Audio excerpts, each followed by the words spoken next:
Today I will show you a comedy, fantasy, horror film from 2012, titled Dark Shadows.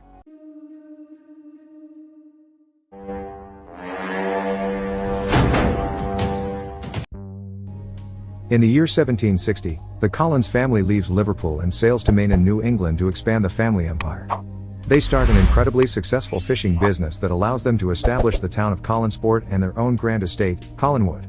Even if their money grows, the owner makes sure that his son, Barnabas Collins, is raised knowing that family always comes first. 15 years later, Barnabas has an affair with one of the family's servants, Angelique, who is secretly a witch. When she asks him for his love and not just his body, Barnabas tells her he doesn't feel that way about her, so as revenge, she casts a spell to kill his parents. Barnabas suspects something dark caused such an accident, so he starts to investigate the dark arts while he begins a relationship with Josette Dupré. Angelique overhears them declaring their love for each other and gets jealous, so she uses her magic again to make Josette jump off a cliff. Unable to save her in time, Barnabas jumps after her, but unlike Josette, he does survive the fall because Angelique has cursed him to become a vampire so that his suffering would never end. Then she gathers an angry mob of townspeople, turns them against Barnabas by pointing out he's a monster, and together they all catch him and lock him inside a coffin that they then bury in the forest. Years later, in 1972, Victoria Winters is on a train ride to Collinsport because she's seen an ad from the Collins family looking for a governess. Victoria isn't her real name, but she's running away from home and doesn't want people to know their real identity, so chooses Victoria from a poster on the train. When she arrives at the estate, she's received by Willie Loomis, the caretaker, who explains that the mansion, which isn't in a good condition nowadays, should have service of 100 servants, but it's just him and Mrs. Johnson. At that moment, Elizabeth Collins Stoddard, the family matriarch, shows up and speaks privately with Victoria to explain the job to her. After mentioning that it's just 7 people in the house including the employees and that there are areas of the mansion they don't even use anymore, Elizabeth asks her some questions that Victoria answers with a healthy amount of sass, which Elizabeth appreciates and makes her accept hiring her. Later at dinner, Victoria meets the rest of the family. There is Elizabeth's brother Roger Collins, who is a loafer, Elizabeth's teen daughter Carolyn Stoddard, who is going through a rebellious phase, Roger's son David Collins, who isn't doing well since his mother died when he was 5 and thinks he can see her ghost, and Dr. Julia Hoffman, a psychiatrist hired to deal with David's issues but spends most of her time drunk. Victoria sympathizes with David and tells him she believes in ghosts too, which Elizabeth doesn't take well. Moments later, when Victoria is getting ready for bed, she sees Josette's ghost in the hallway. She tells her he's coming before going to the foyer encircling the chandelier a couple of times, and after repeating he's coming, she falls the same way she did that day on the cliff and disappears.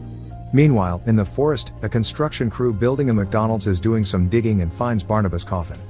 They open it to see what is inside, and now that he is free, Barnabas proceeds to feed on every single worker, apologizing for his decades-old hunger. Afterward, he makes his way to the mansion on foot, observing and getting confused by all the technology and modern clothing on the way while covered in blood.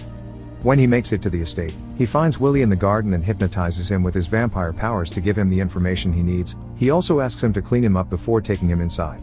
While trying to introduce himself to the children, Elizabeth interrupts him and asks him to talk in private, expressing her suspicions of his identity and saying all the magical myths surrounding the family are just fairy tales. Barnabas proves he's telling the truth by opening a secret room not even Elizabeth knew about, and promises to bring back the family's glory with all hidden treasure from that room. Elizabeth agrees to accept him back in the family but under one condition: he mustn't tell anyone that he's a vampire. The next day during breakfast, she introduces him to the others as Barnabas III, a distant relative from England. The family begins talking business and they explain to Barnabas that the Collins fishing empire is gone. Now the entire area is ruled by Angel Bay Seafood. At that moment, Victoria enters the room, and Barnabas can't help flirting with her because she looks so much like Josette. Back in town, Angelique is still alive under the name Angie Bouchard, and she is now the powerful founder and CEO of Angel Bay Seafood. When her employees tell her about the accident in the forest, she goes there to see it with her own eyes and is shocked to find the open coffin. Not wasting any time, she quickly drives to Collinwood, where she exchanges some insults with Elizabeth before Barnabas takes her away to talk in private. As soon as he closes the door behind him, Angelique kisses him then tells him Collinsport is now her Angel Bay, thanks to the fishing business she started on purpose to ruin the Collins. The townspeople respect her as their leader while they've forgotten all about him, so nobody is going to believe him anyway. After Angelique leaves, Barnabas expresses his worries to Elizabeth, who reminds him that no matter what happened to him in the past, he always fought on with such a determination that they had to put him away in a box. His family needs him now, so he should fight on in the present too. Inspired by her words, Barnabas begins putting all his energy into bringing glory back to the Collins. By selling some of the treasure from the hidden room, He hires dozens of people to renovate the mansion and rebuild their fishing company. With the help of an umbrella, sunglasses, and a hat, he manages to get out during the daytime without the sun burning him, although he has trouble finding a spot to sleep comfortably, so he makes the servants bring him his old coffin. When the company begins running smoothly, Barnabas hires fishermen by hypnotizing the captains working for Angelique and making them change sides.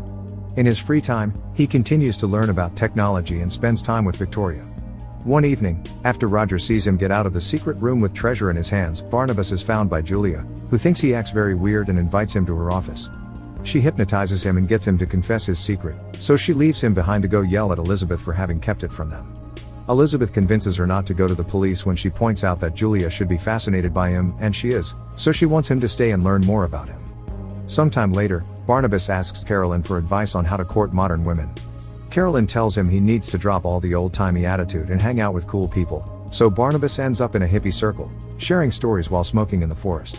After the girls teach him that women want love and not money, Barnabas kills them all in order to feed himself. The next day, Julia begins giving him blood transfusions to see if they can cure his vampirism.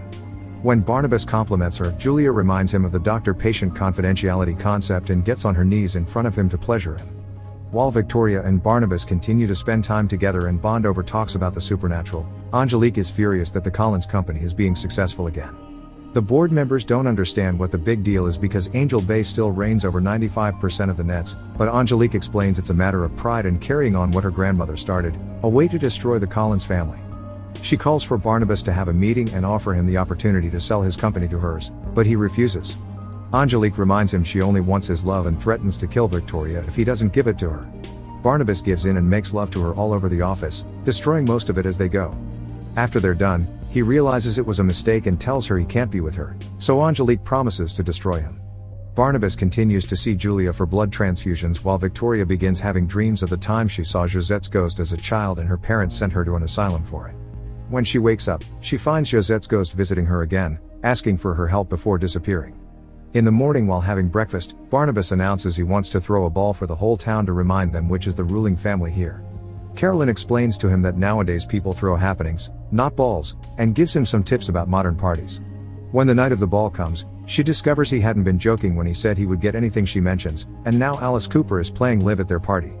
Since he isn't a fan of the music, Barnabas leaves to take a walk around the house and finds David taking care of the coat room instead of the employee, because his dad has asked him to take over for a moment and not let anyone get inside. Barnabas sends him away and climbs the outside wall to peek through the window, finding Roger being intimate with the employee and stealing wallets from people's coats. Afterward, he meets with Veronica on a balcony, where she tells him she knows about his feelings for her. She feels like she can tell him anything and that she's known him forever, and confesses she's always felt something pulling her to Collinswood. When he tries to kiss her, she unconsciously pulls back because this is the first time someone she loves her back, and begins telling him her story. Victoria spent many years in the asylum, with only doctors in Josette's ghost as company, and she's been put through dozens of painful treatments to fix her.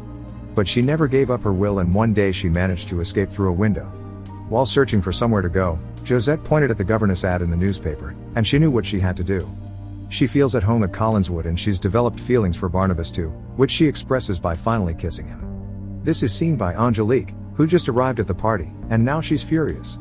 The next day, Barnabas goes to see Julia to double the efforts on making him human so he can be with Victoria, only to find her transfusing his vampire blood into her body. She has never been interested in him becoming human, she only wants to make herself immortal. As punishment for breaking the family's trust, she bites her and kills her, not noticing her fangs growing. Then he asks Willie to take him on the boat to the middle of the sea to drop her body there with a brick. Next, he finds Roger trying to access the secret room with the treasure, so he decides to give him a choice. He can start becoming a better dad to David, or he can take some money Barnabas will give him and leave to never be seen again. Roger chooses the money and leaves the estate, destroying David's heart. When the kid runs back to his room, he almost gets hit by the disco ball while he is disconnecting from the ceiling, so Barnabas uses his super speed to save him and ends up under the sun, which begins lighting him on fire. Now the whole family knows his secret, and David and Victoria run away from him in disgust. Getting desperate, Barnabas goes to see Angelique, who refuses to remove the curse and gets him to admit he killed Julia. She then makes a proposal: they can rule the fishing empire together as partners and lovers, or she'll put him back in the box. Barnabas tells her to go to hell and tries to leave, but her employees are waiting on the other side of the door with a coffin that Angelique pushes him into. After closing it with chains, they put it in a van and drive to the cemetery, but only after Angelique uses a spell to make the Collins Company building explode. The coffin is abandoned in a mausoleum, only to be found by David some moments later, who learned about Barnabas being in danger because the ghost of his mother told him. Back in town, people are watching how the police and the firemen are taking care of the fire. Angelique shows up and plays a recording of Barnabas admitting he killed Julia, using it to rally the town against the Collins.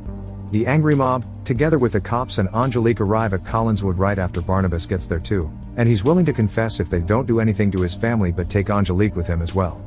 The sheriff tries to shoot Barnabas, but obviously it does nothing to him, so he proceeds to bite Angelique and make her skin crack in order to show she's a monster too. As the sheriff sends all the people away, Barnabas begins fighting against Angelique with the help of Elizabeth's shotgun and Carolyn, who reveals to be a werewolf. Sadly, they prove to be no match for a witch's powers, especially when Angelique enchants the house to attack its own family. As she tortures them, she confesses she was the one that killed Barnabas' parents, David's mother, and also sent a werewolf to bite Carolyn in her crib, because she's always been the curse behind the family misery. David shows up then and sends his mother's ghost against Angelique, throwing her across the room and making her crash against the chandelier, which drops to the floor and kills her. As the family flees the house, which is now on fire, Barnabas gives Angelique a last goodbye, and the witch dies after ripping her heart out of her chest and giving it to him, but it only becomes dust. Barnabas can't find Victoria anywhere, and David's mom tells them she's at the cliff. As the family watches the house crumble, Barnabas races to stop Victoria from jumping, but she doesn't listen to him. She's just a human that lives in the light while Barnabas will live in the shadows forever, so they can't be together. This depressing thought makes Victoria jump, and like it happened decades ago, Barnabas jumps after her, but this time, he bites her to transform her into a vampire before she hits the ground. Now she's an immortal creature like him, they can be together forever, and the couple shares a kiss. In the bottom of the ocean, Julian's body opens her eyes, revealing she's become a vampire too. Make sure to subscribe and turn on notifications so you can watch more videos like this.